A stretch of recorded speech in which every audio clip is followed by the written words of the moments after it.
Skyrybos. Žodis, kuris, turbūt tai išgyvenus ir patyrusi kiekvieną vienaip ar kitaip sujudina iš naujo.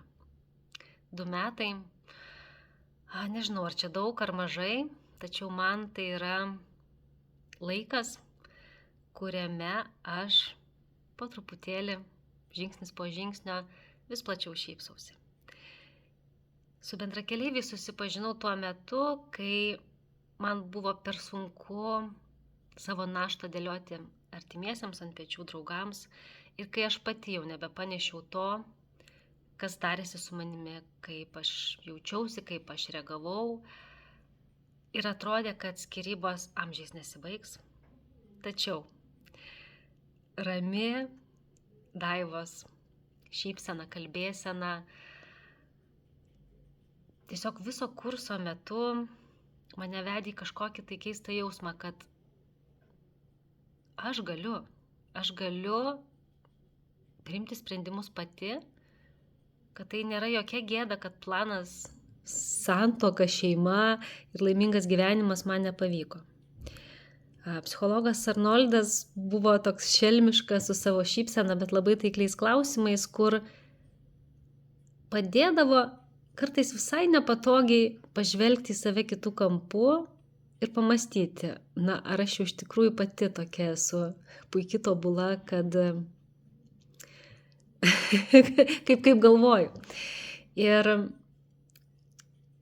žingsnis po žingsnio, klausimas po klausimo, man pavyko pamatyti kitą skyrybų pusę, kitokią save, kitokią galimybę ir 2 metai, kaip esu išsituokusi ir esu be galo dėkinga bendrakeleiviams už tą globėjiškumą, už tą konfidencialumą ir tokį saikingą stumtelėjimą link savęs ir į save, už tą patvirtinimą, kad jokia gėda, jokia